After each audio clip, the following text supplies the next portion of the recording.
Got the great pleasure now to introduce Jonas Mekas. Jonas Mekas was born in 1922 in Seminiskaya in Lithuania, and he will talk today about an extraordinary garden, the Orvydas garden, which actually he's just revisited, and he appealed to protect this neglected garden, which was created by the visionary Vilius Orvydas, an artist and also a monk. Jonas is a filmmaker, a poet, a curator, an editor, a distributor, an archivist, an artist, one of the great figures of film and cinema of our time. His film and video work has been screened worldwide, but there is also his poetry, and his diaries have been published and translated into over 12 languages. Jonas has been contributing so essentially to many marathons. He was part of the Experiment Marathon in London and then also in Reykjavik, together with the gang, with Sebastian and also with Ben. He was also part of the Poetry Marathon here at the Serpentine Gallery in London. A very warm welcome to Jonas Mekas, who will next year exhibit at the Serpentine Gallery. Jonas, welcome.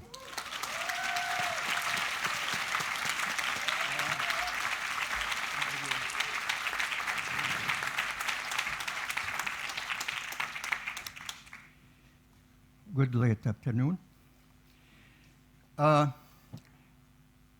Orvydas garden belongs in a very different category of gardens, and that is the category of endangered gardens. That's my main reason for being here today, to bring to the attention one of the maybe most important environmental works created in the Baltic area during the last 50 years, which created by Orvydas, who sort of was between being a Franciscan monk and Buddhist, and a sculptor who was born in 52, died in 93. The work was created, the piece was about the size of Smithson's spiral jetty, but made up completely of huge stones and trees, some left just as they are, some sculpted.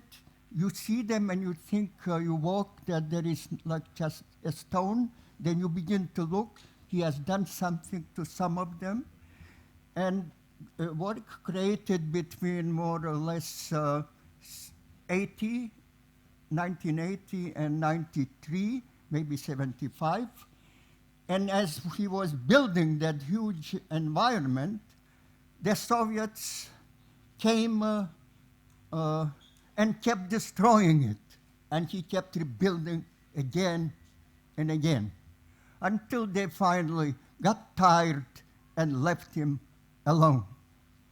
So there he is, and he dies in 93. And there is his mother, and very poor. And she begins to sell pieces of it. Then others come and everybody else around, when the Soviet Union collapsed, everybody else was poor, began taking pieces like decapitating, like there is Buddha, there is the neck, but where is the head? It's gone. And during next like 3, 4, 5 years, much of it just disappeared. And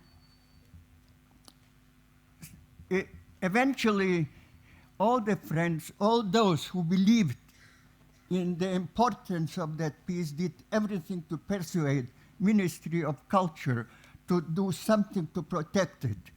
It took years until they put it on the list, but nothing was done to protect it.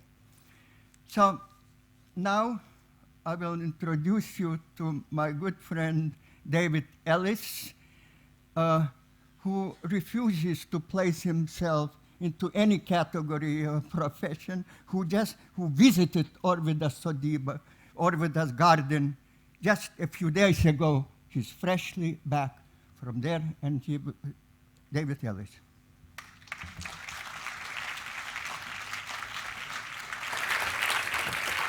Hello. I'd like a little picture behind me, if possible. There it is. The first thing I'm going to say is that this image has absolutely nothing to do with Orvydas garden. In fact, it's a garden, it's a photograph, an image that I used in 1990 when doing a piece about Albert Speer, the architect, and the garden of Spandau. After this, not long, these characters here, there's probably Rudolf Hess and a couple of other people. This garden was covered over, and perhaps it's one of the few gardens that really should have been covered over. In 1999, I sent a fax to Jonas Mekas, and the first and last time that I'd ever sent a fax, in fact. I don't have the exact memory of what it said, except that something had to be done. We agreed, and we still do. I was invited to talk about garden and the context of the pavilion, and I was in two minds when I received this invite, because I'd actually changed my views since I was out there in 1998. In the interim period of the last 11 years or so, I've kind of discovered the intangible, like we all have, and started to shift away, so to speak. So I was a little bit hesitant, thinking, well, how... I was so passionate about this garden and saving it, though I'm a bit reluctant to use the word saving it, but certainly drawing attention to it.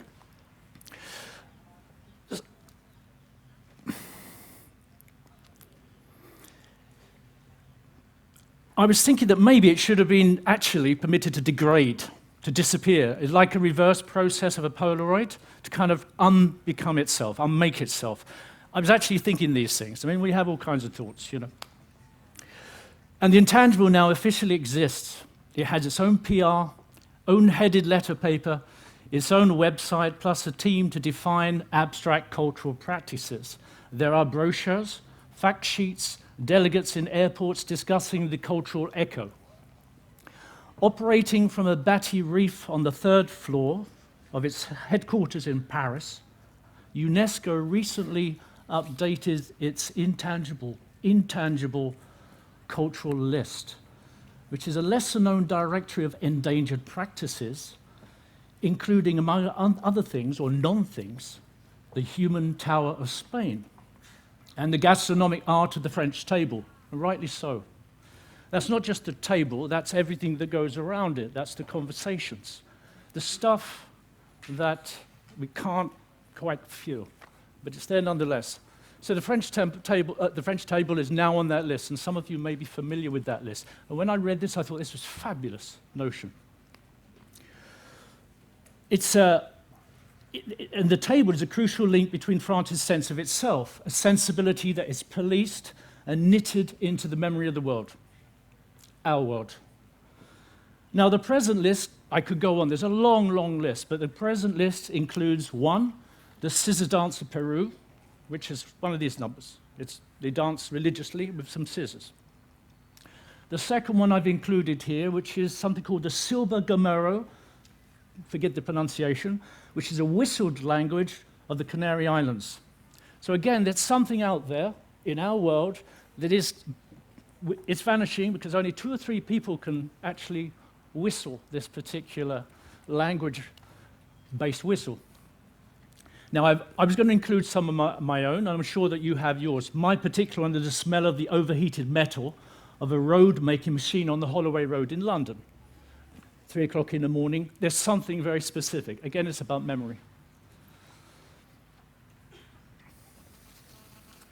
Okay, so it's a shift away from solids, from the concreteness of arches, Elizabethan fireplaces, etc., towards the uniqueness of talk around the table, for example. In other words, atmosphere like ectoplasm that should not register weight, but somehow does.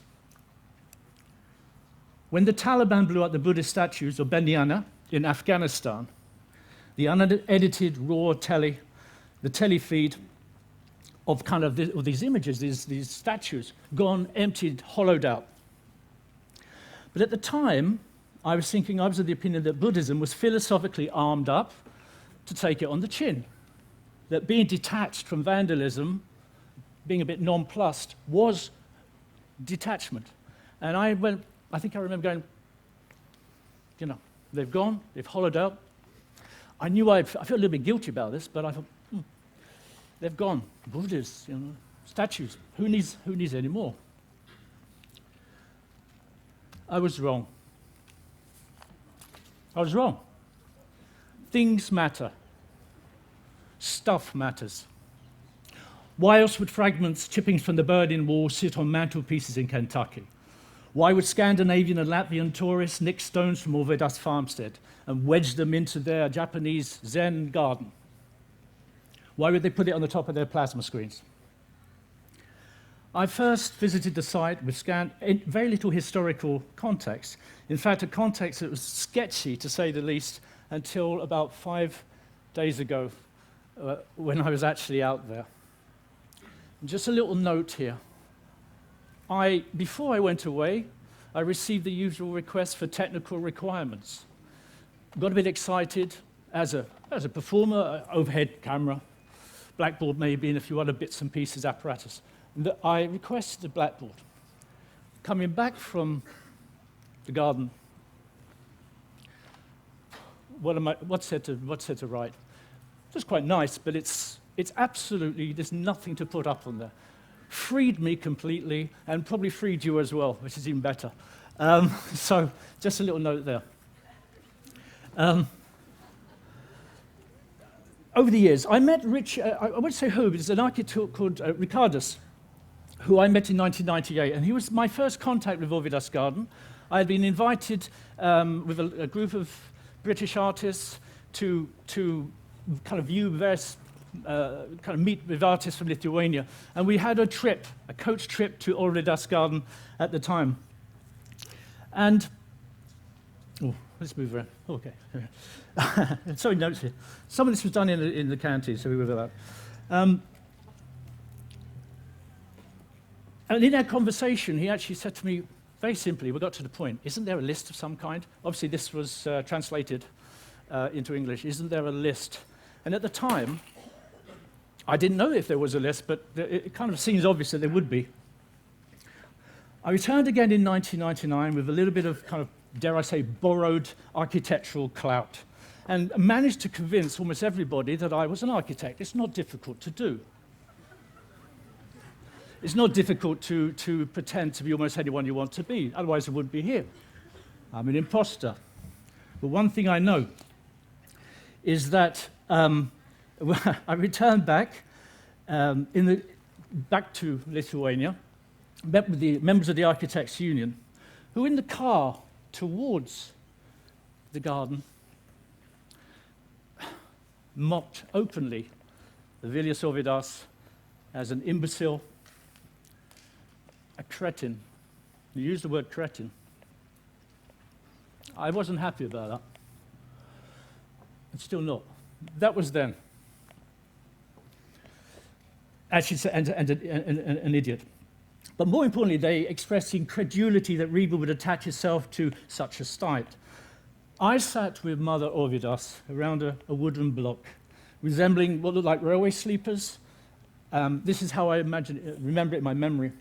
We ate, we drank beer on a page torn from a newspaper, and the reps from the Architectural Union looked on from a distance.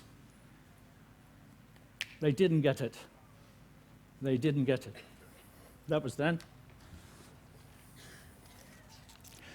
She drew stick figures by biro to illustrate key moments in the garden's history, including the visit by Mikhail Gorbachev, who after his visit sent a communique to the local Lithuanian party to relax it a bit, to relax the hold. And how local members were forced to stoop before entering the grotto-like constructions. Now, having been out there the last few days, you actually are physically stooping. You're stooping to go through. Now, the notion of kind of anyone in higher authority having to stoop gives me great pleasure. You know, That's magnificent. Score for Orvydas there, just to get them under. And that's what happened. So she described these things, but obviously we weren't speaking. There wasn't language, but she was drawing stick figures to describe this. But what is the garden? It obviously depends on your view. It's been described as an absurd museum, an architectural folly, an aesthetic crime, and for the unprepared mind, sculptural doodling. Topiary-free, primarily an ugly space. I've heard all these descriptions. But it remains a homestead. I prefer to describe it as a homestead and a home. And for me, a place where I actually decided that it's possible to think and hear myself thinking. That in itself isn't such a bad thing. A ballistic missile, a Soviet tank at the front. It was the military hardware, the heavy metal that drew me in. And I wasn't then into the hieroglyphics at first. I came around to the hieroglyphics. This garden was a bolt hole for dissenters, Catholics at a point of lapse, non-believers, refugees from difficult ideas, contrary to Soviet groupthink, officially designated delinquents and rootless cosmopolitans, junkies that drifted en masse to what became a kind of anti-university with its own shadow curriculum. Cassettes coming from Latvia, listening to Kraftwerk maybe. I would never know. I dug into that a little bit. That wasn't confirmed. It's possible. But primarily, it was a piece of quiet resistance. I'm coming to the end, just to reassure you. It was a quiet resistance with a hard currency of discarded stone, offcuts, mangled road signage from a botched program of collectivization. But the psychic scorch marks remain on many of those people I met. And those who passed through were, this was the elbow work, if you like. These were the people who were lifting the boulders. This was the currency, lifting the boulders, cranes, etc. Hundreds of people actually passed through this place. 5 days ago, as I say, I was in Padum Monastery in Katinga, and I was able to think of it. One thing was for sure, it had to be, must be saved. There's no question about it. From the rotting bark supports, the political ineptitude, the neglect, the religious ideologues, and people like me imposing art historical terminology on it. Outsider art, it's insider art for me.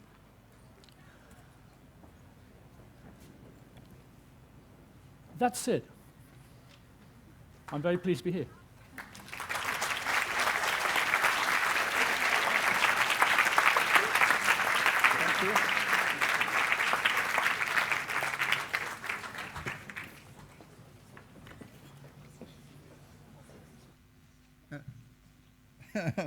It's funny that Gorbachev did more to preserve it than the Ministry of Culture of Lithuania, of independent Lithuania. Yeah, that's the irony. I would like now to present, to show a series of some 40 slides taken about a month ago from Orvydas garden. And I produced a little brochure with some texts for those who are seriously interested. There are not many of them, will be in front here. And for those who would like to see original prints of what you are going to see here, you could go to Agnes B. store or Covent Garden store, and you will see them exhibited there. That's all I wanted to say. Now, go ahead with slides.